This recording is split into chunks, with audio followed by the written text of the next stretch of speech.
Muy buenas noches, bienvenidos a La Controversia, un programa de la Franja de Opinión de Canal Capital.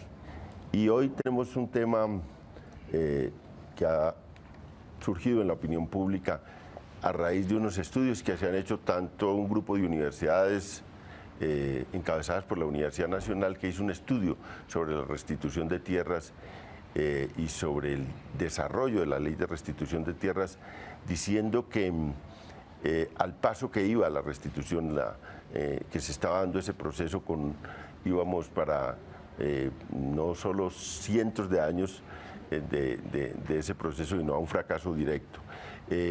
Esto se hizo desde la academia con una teoría que es la teoría de las colas, y esto es una teoría matemática respecto de cómo entra el proceso de restitución, la forma como lo están haciendo, como lo está llevando la unidad de restitución a los jueces y la forma como están fallando los jueces. Pero luego vino un estudio también de la Fundación Forjando Futuros, acompañado de la Fundación Paz y Reconciliación, que analiza las 372 sentencias que hay hasta el día 15 de marzo, y esas 372 sentencias, ¿qué significan? Frente a las sentencias esperadas, que eran 360.000, digamos, restituciones, frente al universo de las tierras, de las hectáreas de tierra que tienen que restituir, que son alrededor de 6 millones en cifras del gobierno. En estas 372 sentencias hay 20.000 hectáreas restituidas, y esas cifras de cara, digamos, a las ambiciones de la ley, en 10 años, es lo que vamos a analizar acá. ¿Cómo marcha ese proceso?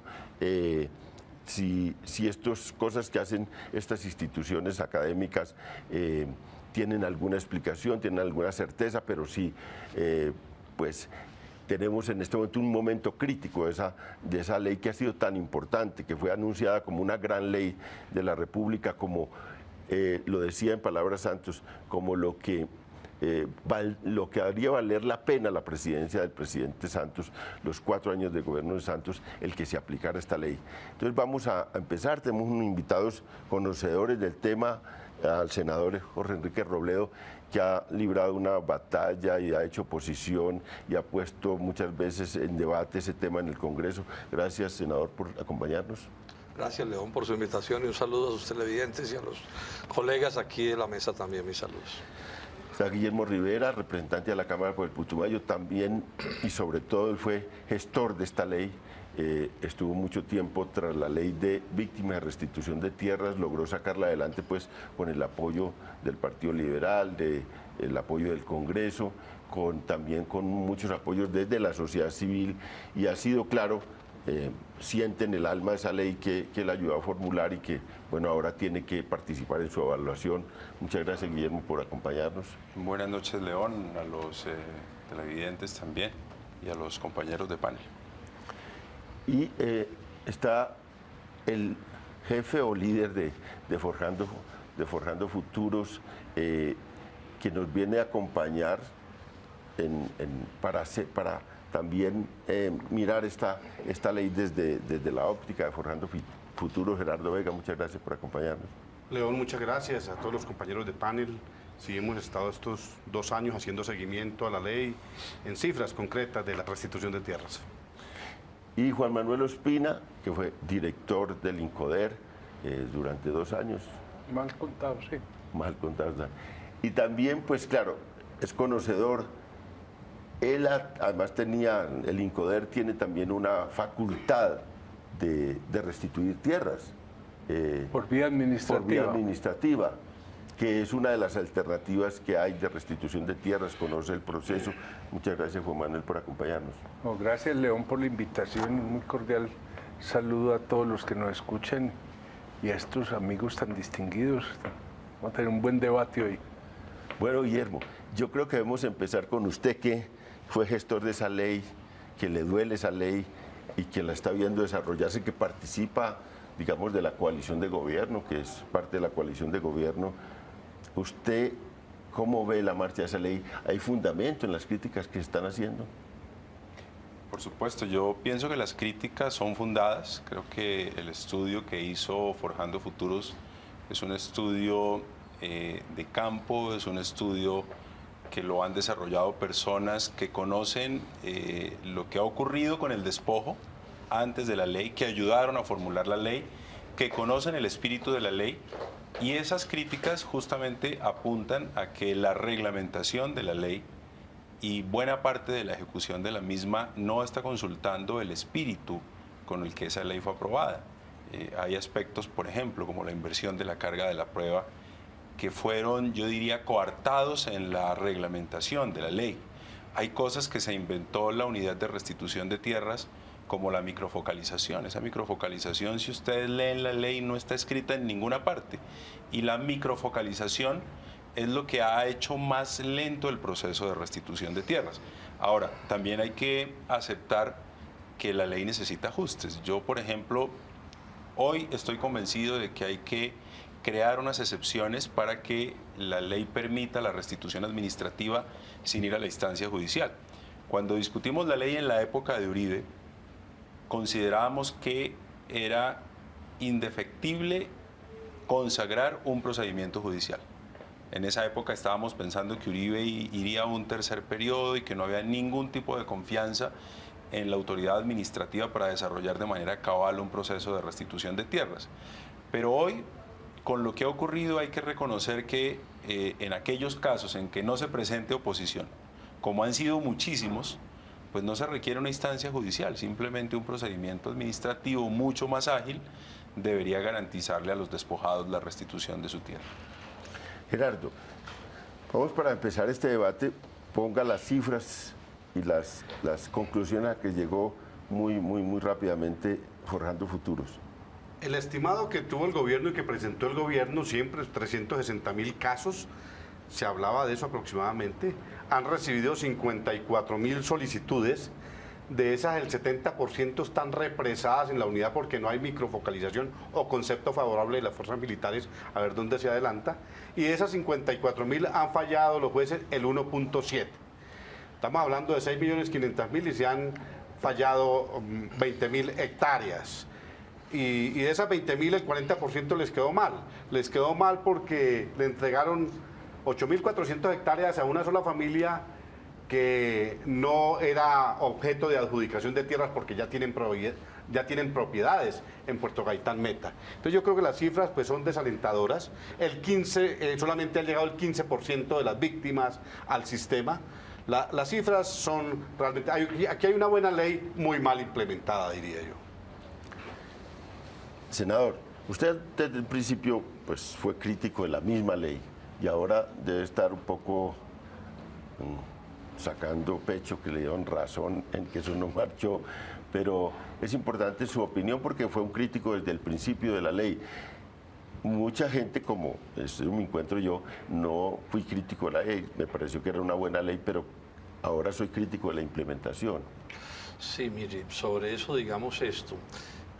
Nosotros en el Polo somos amigos de la restitución de tierra, como es obvio, pero desde el principio no votamos la ley del gobierno y presentamos una completamente nueva, distinta, porque nos parecía que esa ley del gobierno era una ley que cojeaba de muchas maneras.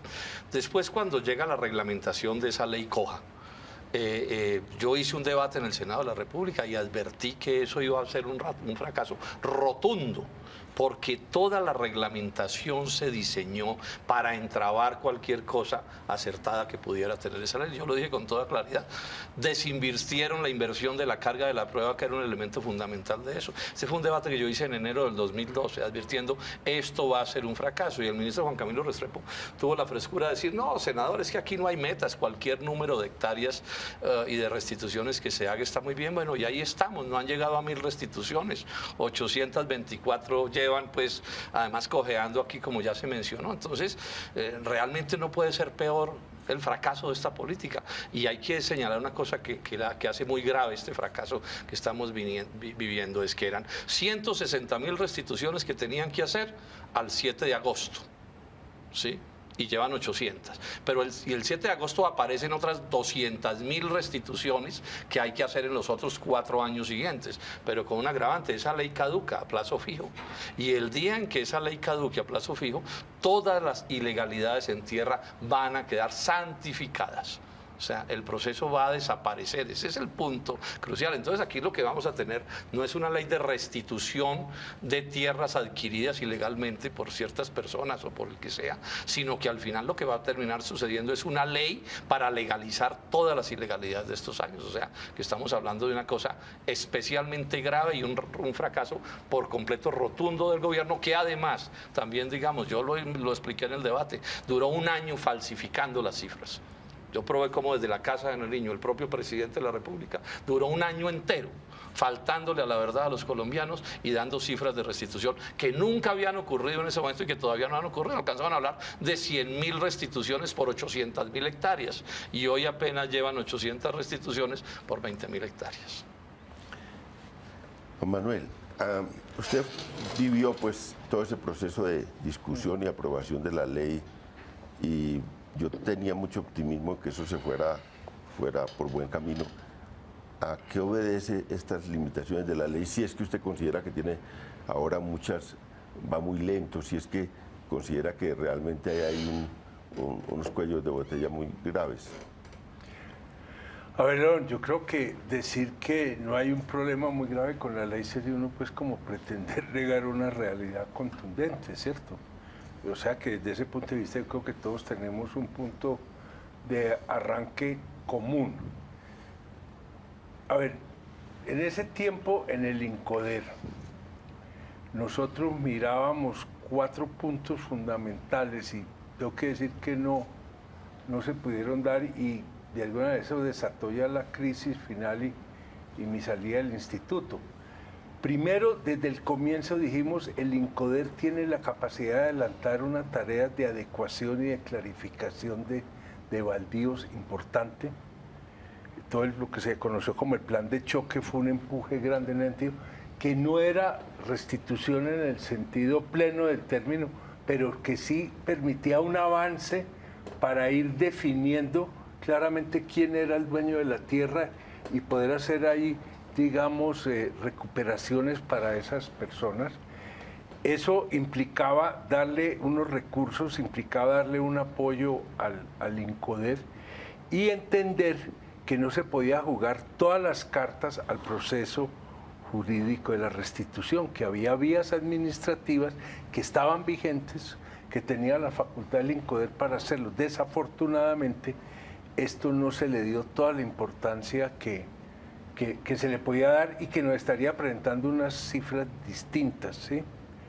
Eso en primer lugar. En segundo lugar, nosotros siempre fuimos partidarios y veo que en el informe de ustedes aparece con mucha fuerza, y es que así como los procesos de desplazamiento, los procesos de captura de tierras, eran procesos muchas veces no individuales, sino de veredas, de grupos de familias, que había que tener la misma lógica y no hacer las restituciones individuales, sino restituciones colectivas que respondían a una situación igual, a una problemática igual, a un diagnóstico igual. Y eso hubiera permitido acelerar mucho el proceso. Fue un largo debate en el Ministerio de Agricultura y, bueno, desafortunadamente no se tomó por esa vía. En tercer lugar, era el tema de lo que llaman la microfocalización, y es toda la dificultad que hay para poder garantizar seguridad para hacer estos procesos de restitución. Y ahí intervinieron las fuerzas militares y se volvió allí, digamos, una restricción, un filtro que no sabía que era tan fuerte. Ustedes están viendo el 70 y pico % de las solicitudes de restitución que no se han hecho están paradas precisamente por esa situación. Y esto enfrentaba un desafío, y es poder hacer una política de estas cuando todavía está abierto un conflicto, ¿no? Esto tiende a ser más bien políticas de posconflicto. Era un desafío que se estaba asumiendo, que iba a implicar que además se utilizaran vías alternas en un momento dado que contempla la ley para atender a unas personas que definitivamente en las condiciones de un momento dado no podían serles restituidos los predios, básicamente por situaciones de falta de seguridad. Bueno, ahí está la lista de de personas que han fallecido en este proceso. Entonces se necesitaba tener ahí, digamos, cierta flexibilidad, entender realidades que estaban dando en el terreno, pero que eso no implicara que se les aplazara indefinidamente el reconocimiento de un derecho a esas familias. Yo creo que en eso le ha faltado mucha agilidad al sistema, que podría ir permitiendo que esta ley cogiera confianza. Y hay una cifra que ahí me deja, y siempre me preocupó, y es realmente cuál es el monto real de las hectáreas despojadas, cuál es el monto real, el número real de las familias despojadas, ¿sí? Porque es que llama la atención. Puede haber todos los temores del mundo, pero de todas maneras la gente que ha aparecido a solicitar la restitución sigue siendo muy baja. Si uno mira a ese ritmo, no se va a alcanzar los 360.000 familias que se suponían, o casos de restitución que se suponían.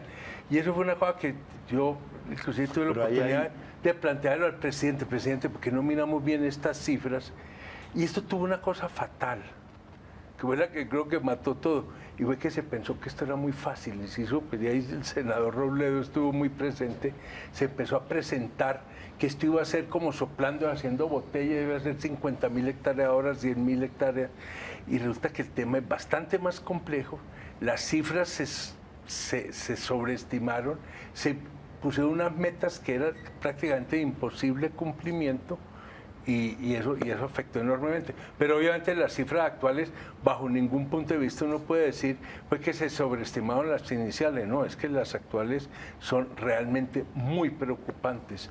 Ahora, que la ley está muerta, yo no creo que la ley está muerta, yo no había caído en la cuenta lo que dijo el senador, vencido ese plazo, queda de facto legalizado. Eso iba a decir yo, no seamos tan se señala sí, puede ser prorrogada por otros 10 años. Pero está con plazo fijo, o sea, pero esto tiene su importancia. Puede ser prorrogable, pero se aprobó con ese plazo. Pocas leyes se aprueban con plazos. Bueno, esa se aprobó con ese plazo. Que lo prorroguen, ya veremos.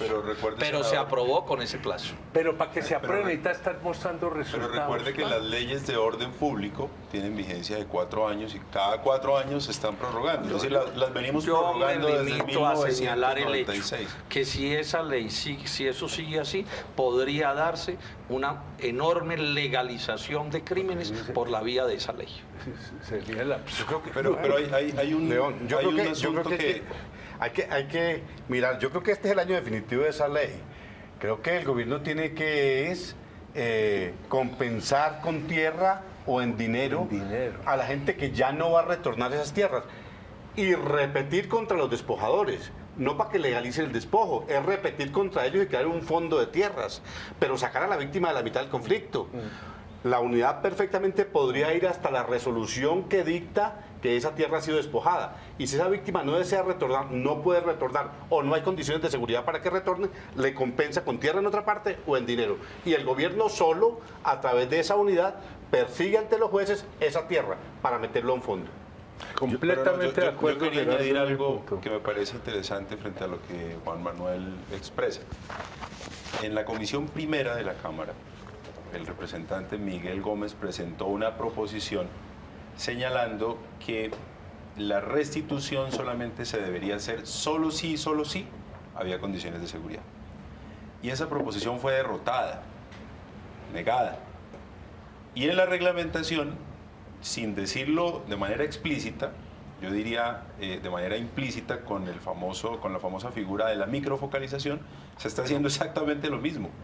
Es decir, la reglamentación es contraria al espíritu de la ley, porque hoy en día, si el Ministerio de Defensa no avala que la unidad de restitución microfocalice un determinado municipio o una determinada zona, no se avanza. Y eso explica en gran medida el número reducido de solicitudes, porque como la unidad de restitución solamente hace presencia por ahora en algunos departamentos y al interior de cada uno de esos departamentos solamente en unos municipios, en la medida en que el Ministerio de Defensa les está avalando la microfocalización, pues la gente no está solicitando la restitución de su predio.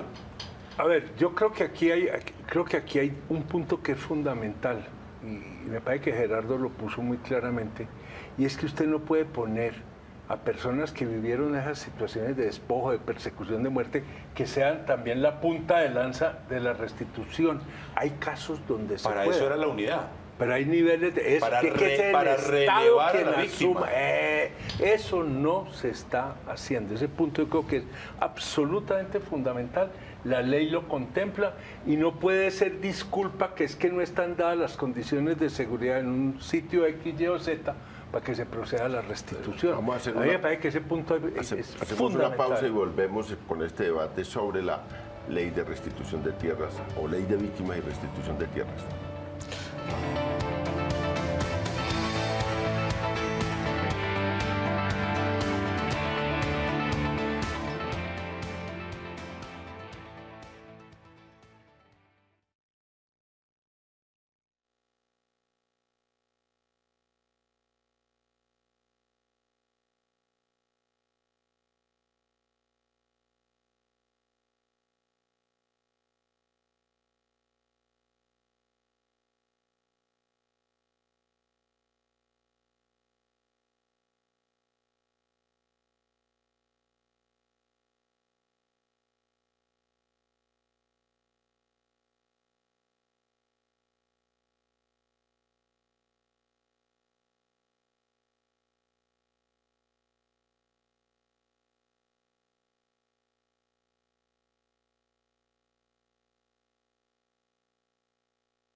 Estamos en La Controversia, transmite Canal Capital, un programa de su franja de opinión.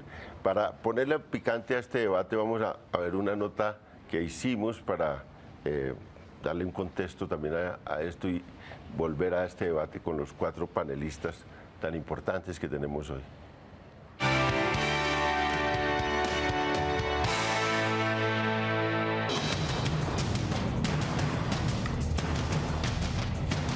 La ley de víctimas y restitución de tierras. La reparación de las víctimas, por supuesto, ya de por sí es un gran desafío, pero restituir las tierras a los campesinos que fueron despojados de sus tierras es un desafío enorme. Esto es algo realmente histórico. Un país que todavía está en conflicto, que toma la decisión política de comenzar a reparar sus víctimas, comenzar a cicatrizar las heridas causadas por tanta violencia, tantos años de violencia, y que comienza a restituirle la tierra a la gente que ha sido despojada a punta de violencia y de fusil de sus parcelas. Eso merece el respaldo del mundo entero. El 10 de junio de 2011 se selló el Gran Pacto para buscar la reconciliación. Fue promulgada la Ley de Víctimas y Restitución de Tierras, Ley 1448, firmada por el presidente Juan Manuel Santos. A la cita acudieron los entonces ministros de Agricultura y del Interior, el gerente general del INCODER, miembros del sector rural, el Poder Legislativo y el secretario general de las Naciones Unidas, Ban Ki-moon. Con esta herramienta, el gobierno busca resarcir los daños que el conflicto le ha causado a más de 4 millones de colombianos víctimas de la violencia, dentro de las cuales se encuentran cerca de 450.000 familias que fueron despojadas u obligadas a abandonar aproximadamente 2 millones de hectáreas desde el año 1991. El objetivo principal en el capítulo de tierras es que ésta vuelva a sus propietarios legítimos para que la trabajen y la hagan productiva. Para facilitar el proceso, se determinó que los trámites no requerirían de intermediarios y a su vez las personas que suplanten a los beneficiarios tendrían que enfrentarse a la justicia. El procedimiento en primer lugar es engorroso. Las víctimas son víctimas de origen rural, seguramente en la contraparte habrá ejércitos de abogados privados que van a ser contratados para defender digamos, la propiedad de quienes actualmente ostentan los títulos. Hay un factor de riesgo muy elevado. Las estructuras que el gobierno llama BACRIM en realidad son el brazo armado de los terratenientes y de las multinacionales. De otra parte está el problema de qué condiciones para el retorno. No basta tener un título, sino que hay la necesidad de proyectos productivos, de poder adaptar las tierras nuevamente, y ese es un asunto que no está claro porque la ley no prevé nada distinto a una restitución puntual sin restituir el patrimonio. Los campesinos por décadas nunca han tenido pues la tarea, o el Estado nunca hizo un esfuerzo por entregar los títulos a estos campesinos, y eso implica que la identificación de sus predios sea mucho más compleja, y para llevarlos a jueces pues obviamente que también se complejiza. Hay otra dificultad y es el tema de la guerra como tal. Estamos implementando una política propia del posconflicto en el conflicto, y eso implica que la política no se puede hacer a lo largo y ancho del país, que haya unos retos grandes en protección a los reclamantes, que haya unos retos grandes en protección a las comunidades que vuelven a sus tierras, y también que encontremos pues temas como el de minas antipersonal en zonas donde estamos interviniendo. Los colombianos aprobamos una ley de víctimas y restitución de tierras para avanzar en el proceso de devolverle a los campesinos colombianos sus predios despojados. Esa restitución de predios no es fácil mientras subsista el conflicto. Hay dificultades y hay tropiezos. Si logramos avanzar en el proceso de paz, aceleraremos la devolución de los predios a millones de campesinos despojados de nuestro país. Pasados 2 años y medio de la implementación del sistema de restitución de tierras, la Fundación Forjando Futuro, la Universidad de Antioquia y la Fundación Paz y Reconciliación realizaron la semana pasada el siguiente balance, analizando 372 sentencias. Entre los datos más relevantes se encuentra que de las 360.000 solicitudes esperadas, solo 54.063 se han presentado, de las cuales el 28.3% está en trámite. El 1.7% de restituciones han sido falladas por los jueces y el 70% se ha represado en la unidad de restitución de tierras. De las tierras restituidas, 58% son baldíos de la nación. Entre las víctimas a las que se les ha restituido tierras, se han beneficiado 695 mujeres y 712 hombres. En parte, esto radica en el tradicionalismo colombiano, en donde el hombre usualmente es el encargado de la propiedad. Sin embargo, también se ha brindado apoyo y reconocimiento a mujeres cabeza de hogar. Las expectativas de reclamaciones en el periodo de 2012 a 2021 eran de 360.000, pero hasta el momento la unidad de restitución de tierras solo ha recibido el 15% de solicitudes por familias víctimas, mientras el 85% faltante no las ha presentado o presentan dificultades de acceso a la unidad de restitución de tierras. Las 372 sentencias proferidas abarcan 789 predios o parcelas, lo que en promedio deja un 2,1% predios por sentencia. 12.269 tierras baldías han sido restituidas, pero el 68% de estas compensan a una sola familia, en donde 2 de los miembros son poseedores de otros territorios, aún antes de ser desplazados. Esto implica que se ha violado la Ley 160 de 1994, la cual tiene ciertos requisitos para que sean asignados baldíos. Los candidatos presidenciales Óscar Iván Zuluaga por el Centro Democrático y Clara López Obregón del Polo Democrático Alternativo opinaron al respecto. La ley de restitución de tierras creó muchas expectativas y los resultados reales hoy son muy inferiores a los que había diseñado la ley y había propuesto el gobierno. ¿Por qué? El número de solicitudes que se han presentado son muy bajas. Algunos dicen que se han adelantado 20.000 hectáreas, cuando se hablaba al principio de la ley de millones de hectáreas. No se puede confundir restitución de tierras con titulación de baldíos. En 2 años de su puesta en marcha y ejecución, solamente se han restituido algo así como 700 predios en 70 procesos, que siguiendo ese ritmo bastarían 400 años para llegar a la restitución de las tierras de todas las víctimas de la gente despojada en este país. Así es que la ley de víctimas, desafortunadamente, como tanta otra ejecutoria del gobierno actual, se ha quedado en el papel. La ley exige un esfuerzo integral muy importante de coordinación entre el Estado, principalmente de dar garantías de seguridad a quien le van a restituir la tierra. Es muy importante que en este proceso las víctimas puedan contar con todas las condiciones, pero no se puede ir más allá de tampoco quitarle la tierra a quien legalmente la ha adquirido.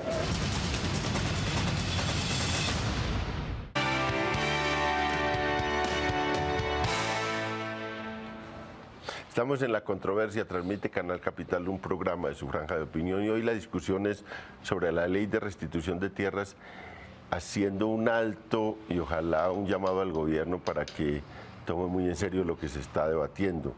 Todavía hay oportunidad de reformular esta aplicación de la ley, todavía hay oportunidad de cambiar las instituciones que lo están haciendo, todavía hay unos 7,5 años, 8 años para que esta ley, que tiene un plazo fijo, pueda llevarse a cabo. Por eso es que hay el interés de llamar la atención del gobierno. Incluso pues acá invitamos al ministro de Agricultura, intentamos con el director del INCODER, intentamos también con que vinieran a este debate el director de la Unidad de Restitución de Tierras, Ricardo Sabogal, y no quisieron venir. Están un poco escondidos en el debate y eso también es preocupante porque este es un llamado al gobierno nacional. Guillermo, ¿no siente usted una frustración grande? Bueno, el Partido Liberal se empeñó en eso, usted fue líder en ese proceso, el senador Cristo también, hicieron una ley, digamos que hay críticas a la ley, pero en general hubo un consenso de que era importante. El mismo presidente, como se vio en la nota, decía que esto era como, pues, digamos, el inicio de la reconciliación. Primero, si hay frustración, y de aquí para adelante, ¿qué sigue? O sea, hay posibilidades de darle un timonazo a esto, de cambiarlo, ahí al ambiente. ¿Cómo se siente eso dentro de la unidad nacional ahora y cómo está eso de cara a la campaña política? Pues León, frustración no siento preocupación. Yo sigo creyendo que lo que consagramos en la ley es bueno, es un instrumento importante para la restitución de tierras, para la reparación de las víctimas. Sin lugar a dudas, lo que ha ocurrido es que la reglamentación es contraria al espíritu de la ley. Juan Manuel lo recordaba ahora. El gobierno a mí me persuadió, porque yo era en principio amigo de que la víctima o la persona despojada acudiera directamente a la instancia jurisdiccional. El gobierno tuvo un argumento que a mí me persuadió, y es que en un país en conflicto era exponer demasiado a la víctima asumiendo ante un juez una reclamación de esa naturaleza, y que lo que había que crear era una unidad del gobierno que relevara a la víctima de esa exposición y esa unidad le presentara la respectiva demanda a la justicia, al juez, a la instancia jurisdiccional. Y eso no ha ocurrido, porque entonces la unidad de restitución de tierras, por la vía de la reglamentación de la ley, se convirtió en un ente que hizo muy engorrosa la reclamación, que la hizo muy lenta, que se inventó la microfocalización, que no consideró la inversión de la carga de la prueba, que es un elemento central que consagra la ley. Luego, lo que yo creo que hay que hacer urgentemente, y este es un llamado al gobierno, es cambiar la reglamentación, y yo diría que eventualmente sí hay que hacerle algunos ajustes a la ley. Por ejemplo, cuando no hay opositor, no hay razón para tener que ir a la instancia jurisdiccional. Hay que establecer un procedimiento administrativo expedito, de tal manera que en ese tipo de casos pues, el procedimiento sea mucho menor y podamos contar con más decisiones de restitución. Pero yo quiero reivindicar pero eso una uno no puede hacer sin ninguna reforma a la ley. El INCODER no puede hacer eso. Pero ese es un instrumento distinto que no estoy seguro que funcione con la misma agilidad con la que nosotros quisiéramos que funcione. Pero yo quisiera agregar algo que quiero reivindicar. Hay una sentencia muy importante que, si se usa como un precedente jurisprudencial, va a servir de mucho. El Tribunal de Restitución de Tierras de Bolívar declaró la no buena fe exenta de culpa de un opositor que alegó haber comprado la tierra al precio al que se la ofreció el campesino. Y el tribunal le dice: no, señor, usted no es un comprador con buena fe exenta de culpa, porque aunque no hay demostrada ninguna relación con organizaciones al margen de la ley, usted demostró que venía del interior del país a la costa Caribe, porque esto fue en Sucre. Cualquier persona que conozca medianamente del mercado de tierra sabe que ese precio es inferior al precio comercial y por lo tanto no le reconoce su condición de comprador con buena fe exenta de culpa. Ahí hay un antecedente jurisprudencial que yo creo que puede ser incluso usado para las decisiones de carácter administrativo, que podría agilizar la restitución de tierras. De tal manera que yo insisto, hay jurisprudencia reciente, se podría modificar la reglamentación y eventualmente hacer unos ajustes a la ley, de tal manera que pudiéramos precipitar pues un avance sustantivo del proceso de restitución de tierras. Mire, León, esto todavía puede ponerse peor. Hay 150 reclamaciones de empresas que le vendieron tierras, o propietarios que le vendieron tierras al INCORA o al INCODER para hacer programas de reforma agraria, y que hoy están pidiendo que les restituyan esos predios. Entre esos, no exactamente el caso que acabo de escribir, pero entre esos, un predio de Indupalma, que reclamó el actual ministro de Agricultura cuando era gerente de Indupalma. O sea, aquí van a empezar a aparecer fallos. ¿De restitución de tierras? Van a empezar a aparecer fallos, pidiendo que el Estado los indemnice o les devuelva las tierras a tierras que fueron haciendas que se convirtieron en planes de reforma agraria. O sea, aquí va a haber restituciones en que van a consistir en quitarle al campesino pobre su pedazo de tierra para entregárselo a una gran empresa. Cosas de ese corte pueden aparecer. Senador, pero repito, no es el caso, no, como de restitución, sí, porque lo que están diciendo es que ellos fueron forzados por determinada circunstancia para venderle al INCORA o al INCODER esos predios. Eso está perfectamente documentado. Sí, hubo un caso de extinción de dominio que le hizo el INCODER a ese predio de Indupalma, y entonces dicen que ese proceso estuvo mal hecho y que entonces le tienen que restituir. Bueno, están aplicando, están en trámite. O sea, digamos que lo soliciten no quiere decir que se conceda, entre otras cosas, porque creo que ese argumento no es válido. Ya veremos, la ley no lo contempla. Ya veremos, doctor Rivera, pero eso es lo que está pasando. Eso es lo que está pasando. Ahora, en la Colombia en la que vivimos, a mí ni la peor ocurrencia me sorprende, ¿cierto? Y las cosas suelen terminar exactamente al revés de cómo se presentan. Es lo primero que quería decir. Lo segundo es esto. Con respecto al futuro, yo no me hago ilusiones con respecto a este gobierno, al presidente Santos. Él sabe, ellos saben lo que está pasando desde el primer día. Esto que está sucediendo yo lo advertí hace 2 años. Hace 2 años hubo gente que dijo, pero ¿por qué no hacen eso por vía administrativa? Todo lo que se puede hacer por vía administrativa, y lo puede hacer el INCODER. Esas son cosas que están sabidas. ¿Cuál es mi teoría? Mi teoría es que a esto el doctor Santos ya le sacó el jugo que le iba a sacar. O sea, esa aureola de Santos, del Santos distinto a su antecesor, y el Santos democrático y traidor de no sé quién, y el abanderado de los pobres y el presidente de los campesinos, tuvo que ver con esto. Y eso ya lo lograron, a eso ya le sacaron todo el jugo. Entonces, al final, si esto se hace o no se hace, ya no importa, porque políticamente ya, digamos, rindió sus frutos. Ahora, un programa como este, León, no nos hagamos ilusiones con toda la importancia que tiene, que va a cambiar la percepción que hoy hay en Colombia de que el doctor Santos, trayendo al tipo de la ONU y todo, fue el que hizo la gran obra agraria de la historia de Colombia.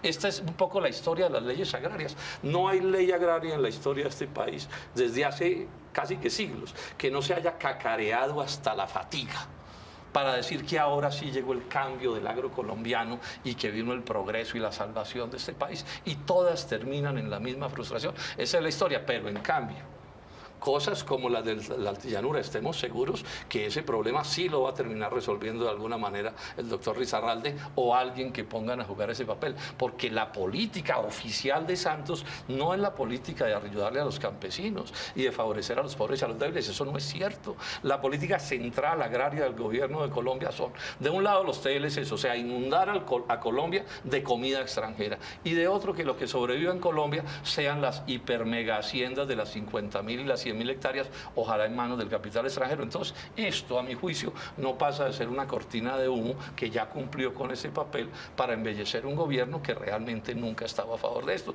Porque a mí no me pueden decir que no sabían lo que iba a pasar con la reglamentación. No me van a echar ese cuento. No es posible que funcionarios del calibre de Juan Camilo Restrepo o estos personajes no saben lo que está pasando, que es que no se dan cuenta que se equivocan. No, a mí ese cuento no me lo van a seguir echando, o por lo menos yo me niego a aceptar ese tipo de explicaciones. Hay muchos grupos de presión en el campo para impedir todas estas cosas, pero hay también una necesidad porque esto no se está haciendo en frío. Esto se está haciendo ligado a unos procesos de paz y a unas demandas de cambio en el campo. Yo no veo cómo, digo, Santos o cualquier gobierno ya en este momento puede eludir el restituir tierras, porque hay una presión muy grande ligada a la terminación del conflicto, ligada a un proceso de paz, y hacer transformaciones agrarias que hace parte de unas demandas que tiene un impacto político muy grande. Los paros agrarios tuvieron un impacto político muy grande. Yo no veo, pues yo creo que la presión va a generar algún actor político que tendrá que tomarse eso y que realizarlo. Yo no veo cómo se puede eludir eso, y por eso es que yo veo que esto ineludiblemente se tiene que meter en la agenda nacional, y habrá que hacer cambios. Yo no creo que puedan pasar, si se genera una masa crítica frente a este hecho, puedan pasar por alto. ¿O usted qué dice, Juan Manuel? Ahora le digo Juan Manuel porque está... Sí, no sé por qué me hace la pregunta. Identidad con la campaña también de Juan Manuel. Ahora ya no es Santos, sino Juan Manuel. A ver, primero yo creo que hay que tener en cuenta que la motivación de fondo, por lo menos como la veo yo, de que se hubiera montado el presidente Santos en todo este tema, fue una motivación de tipo político. Yo sí creo que esto era como la primera movida que él veía que debía hacer para abrirle el camino a lo que serían las negociaciones de La Habana y de alguna manera salirle adelante a las FARC, que si vean, el tema de tierras, ustedes fueron a la guerra por esto, nosotros ya lo tenemos bajo control, ya lo estamos solucionando, ¿sí? Yo no creo que el presidente Santos, y no tiene por qué tenerlo, tenga una visión muy clara de lo que es ser el desarrollo rural de un país. Esa parte de él no es su tema, pero sí la importancia política, ahí sí, una política no de mermelada y no de política grande, que implicaba el que el gobierno que se iniciaba se abanderara, asumiera todo este tema de la restitución de tierras y de víctimas, montándose en el proyecto de ley que venían trabajando desde el gobierno anterior, ¿sí? Y yo creo que esa fue la gran sorpresa que produjo Santos en sus primeros momentos. Veníamos trabajando desde el Partido Liberal, el gobierno anterior lo hundió. Bueno, se venía trabajando en el Congreso, sí, vale la precisión. Entonces yo creo que ese es el escenario en el que hay que ubicar esto, y es un escenario que todavía está actuante. Es decir, yo no comparto lo del senador Robledo, que esto ya se chuleó, ya le sacó el jugo que él iba a sacar y vamos a otro tema. Lo que yo sí creo es que el tema de alguna manera desbordó la capacidad de comprensión de quienes estaban en el gobierno. Vuelvo a algo que dije ahora, dijo que lo vieron muy sencillo, una cuestión de alta rentabilidad política y una cuestión que se podía mover con la ley. Y el tema era mucho más complicado, entre otras porque no hay catastro. El tema de irregularidad en la tenencia de la tierra en Colombia es absolutamente abismal. Las cifras, cualquier cifra que adelantemos sigue siendo cifra que se puede cuestionar, que es una de las cosas que yo espero que este censo que está en marcha nos permita saber más exactamente de cuántas tierras se está hablando en un caso y en el otro, porque así como a veces se confundía titulación con restitución, a veces se confunde también abandono de tierras con despojo de tierras. En fin, manejamos unas cifras de una enorme incertidumbre, pero yo creo que este país, y ahí lo que dijo León lo comparto, este país, por una vez, el país urbano, como que se asomó al drama del mundo rural y entender que ese drama es consigo, con ellos también, que fue todo el tema de las movilizaciones, las dignidades, etcétera, etcétera. Y yo creo que hoy en Colombia hay una disposición y casi que una demanda de opinión de que este tema se atienda. Lo que pasa es que la política toda, no solo la política de tierras, ha caído como en un estado de anomia, de opacidad muy grave, pero yo creo que esto está sembrado y a esto no le puede voltear la página tan sencillamente, senador Robledo. Y habría una enorme experiencia para aprovechar, ajustar, generar un compromiso renovado, de pronto ya no con el inmediatismo de generar el hecho político que nos abriera la negociación de La Habana, porque yo creo que la llave de la que habló el presidente en su posesión de la paz era esta política. Era esta política. No le salió como le esperaba, pero no quiere que la política vamos a hacer haya una pausa fracasado. Y volvemos a la discusión. Yo no creo, esto es ya porque...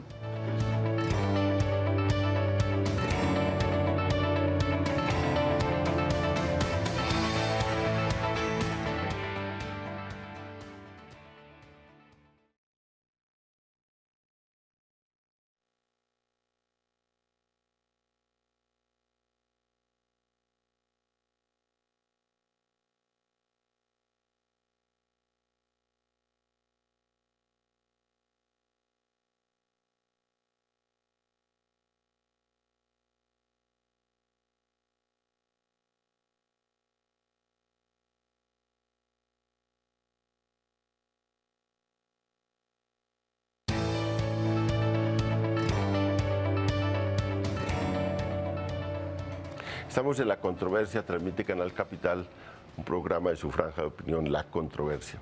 Y estamos con el tema de la restitución, de la ley de víctimas y restitución de tierras, concentrado en lo de la restitución de tierras, recogiendo unos estudios que han creado, han llamado la atención poderosamente sobre la posibilidad del fracaso de esta ley, en la que había una gran esperanza, en la que el presidente Santos mismo habló de una gran esperanza, en la que estuvo el secretario general de Naciones Unidas acá para consagrar la aprobación de esta ley.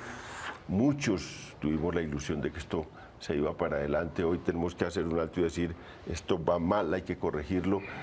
¿Hay posibilidades de corregirlo? Esas son las preguntas que estamos discutiendo. Esto hace parte, en general, lo digo yo, de un gran cambio que hay que producir en el campo. Digamos, no es una cosa aislada de un gran cambio y que tiene ya un impacto político muy grande, pero el senador Robledo quería mirar cómo está la relación de esto con otras exigencias del campo. Sí, no, yo comentaba, bueno, ojalá esto pues se pueda arreglar. Yo creo que si a una persona le robaron su tierra, pues, o sea, es casi que un problema de decencia, estar de acuerdo, o sea, no se necesita hacer pues gran cosa para plantear eso y es obvio que estamos de acuerdo. Pero yo me confirmo en la idea de que esto es un asunto al que ya el gobierno le sacó el jugo, ¿sí? Y ya lo utilizó y yo no veo al gobierno interesado en este tema. problema. Ojalá me equivoque. Ahora, esto también es un problema de la lucha. Las cosas ahí sí es verdad que son dinámicas. Y, por ejemplo, Gerardo y la gente que está más en la primera fila de esta lucha, pues genera movilización y genera presiones, pueden suceder cosas. Yo en eso no quiero, digamos, negarme a cualquier posibilidad. Lo que digo es cuál es el punto de vista del gobierno, ¿sí? Y entonces, como se mencionaban las luchas agrarias del año pasado, pues hay una cosa que es interesante señalar. Si alguna característica, yo pienso bien notoria, tuvieron las luchas agrarias del año pasado, es que fueron luchas de propietarios en ejercicio de la propiedad sobre sus predios, desde campesinos muy pequeñitos, medianos campesinos, empresarios pequeños y medianos, mayores incluso, porque es que el desastre agrario es de proporciones inmensas, y es una batalla que fue más enfocada al problema de la tierra, del acceso a la tierra de uno u otro tipo, porque eso ahí se juntan muchos fenómenos en torno al problema del acceso a la tierra, y más fue un problema de la producción, y por eso entonces el debate se centró fue en temas como los precios de los insumos, la garantía de compra, el precio de sustentación, los subsidios, el no a los TLCs, que fue una consigna que saltó con una fuerza inmensa, y esos son reclamos de propietarios. Bueno, y digamos esto, la posición del gobierno en torno a ese tema, al tema crucial de eso, que es el tema de los TLCs,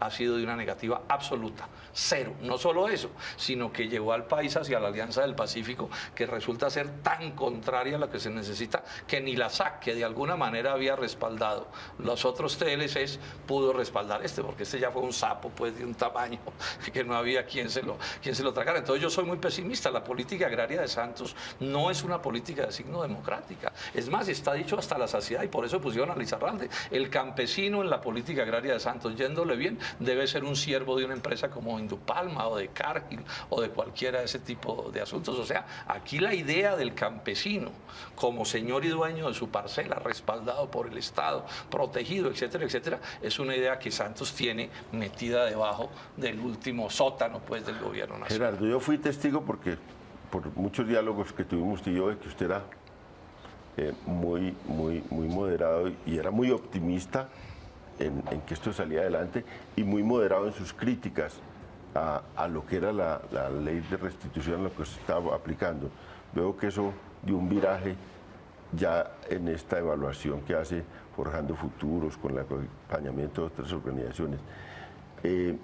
¿Usted le ve esa posibilidad de rectificación y de cambio, y qué sugeriría en cambios institucionales para que esto se retome como un proceso? Bueno, sí, las cifras son muy malas, son desastrosas en la implementación de la ley, indiscutiblemente, eso nadie lo puede negar. Lo segundo es que, como lo dice el senador Robledo, eso tiene que tener movilización social y organización social que respalde esas pretensiones. Si no, en frío no se va a lograr nada. Y tiene que haber una tercera decisión, que no sigan matando a la gente que han venido matando, son 69. Claro. Y tiene un montón de gente desplazada, asesinada, amenazada. Tiene que parar esa situación, si no, no va a ser posible. Y las víctimas tienen que organizarse alrededor de ese derecho, a que le devuelvan lo suyo. Es que uno es nada del otro mundo, siento que le reintegren, le devuelvan lo que le quitaron. Y yo creo que hay un mecanismo, el gobierno tiene una alternativa, es la restitución colectiva. Hay 12 zonas macrofocalizadas. Allí está 3.050.000 hectáreas de despojo colectivo. Sierra Nevada de Santa Marta, Urabá, el oriente antioqueño, sur del Llano, sur del Chocó, Montes de María. Pues bueno, ¿por qué no coger allí los grandes casos de manera colectiva y tratar de sacarlo en 10 meses a ver si esto es posible? Yo creo, por eso decía, este año es definitivo para ver si se implementa o no. Esta es una muy buena ley, pero si no se implementa es un fracaso más grandísimo para el país y sería una frustración más. Le voy a poner un ejemplo de Urabá. Nosotros conocemos 2.800 reclamantes de tierra, que significan 150.000 hectáreas en los 11 municipios del Urabá antioqueño. Eso podría ser 25 procesos judiciales. Lo tenemos calculado, lo tenemos georreferenciado, con las declaraciones que dieron todos los paramilitares en las versiones libres de Justicia y Paz. Decían qué municipios, qué territorios controlaban y cuáles fueron los hechos que victimizaron y que llevaron al despojo. Para poner otro caso, Higuamandó, Corvarado, eso es factible hacer la restitución colectiva allí. ¿Por qué no se hace? Tiene que haber una decisión política del gobierno para andar por esa ruta. Diría yo, los casos más significativos y más grandes en esas 12 zonas, ¿por qué la unidad no se aplica a eso? El gobierno aplíquese a eso, para crear una esperanza nueva, decir, esto es posible. Si no lo hacen, esto va a fracasar. Si siguen el 1 a 1, proceso 1 a 1, como dice el estudio, son 2 predios por sentencia. Pues así no nos va a rendir. Bueno, se nos acabó el tiempo. También hay un hecho que resalta Gerardo, y es que no se ha dejado ayudar la unidad de restitución de tierras de gente que está en esos trabajos, de gente que pueda recomendar salidas sobre estudios en terreno, y ha habido un aislamiento de esta unidad de las organizaciones de la sociedad civil. Esperemos que debates como estos ayuden a rectificar este proceso de restitución de tierras, y ese es el sentido que se le da a esos debates. Muchas gracias por acompañarnos y muy buenas noches a todos los teleaudientes de Canal Capital.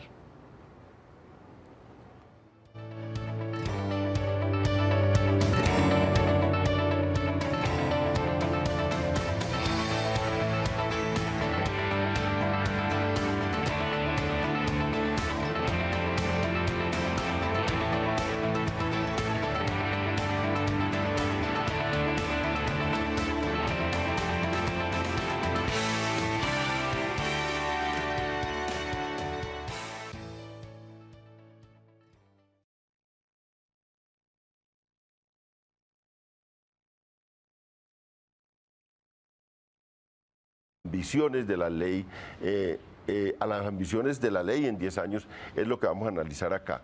¿Cómo marcha ese proceso? Si estas cosas que hacen estas instituciones académicas tienen alguna explicación, tienen alguna certeza, pero sí, pues tenemos en este momento un momento crítico de esa ley que ha sido tan importante, que fue anunciada como una gran ley de la República, como lo decía en palabras Santos, como lo que haría valer la pena la presidencia del presidente Santos, los 4 años de gobierno de Santos, el que se aplicara esta ley. Entonces vamos a empezar. Tenemos unos invitados conocedores del tema, al senador Jorge Enrique Robledo, que ha librado una batalla y ha hecho oposición y ha puesto muchas veces en debate ese tema en el Congreso. Gracias, senador, por acompañarnos. Gracias, León, por su invitación, y un saludo a sus televidentes y a los colegas aquí de la mesa también. Mis saludos. Está Guillermo Rivera, representante de la Cámara por el Putumayo, también, y sobre todo él fue gestor.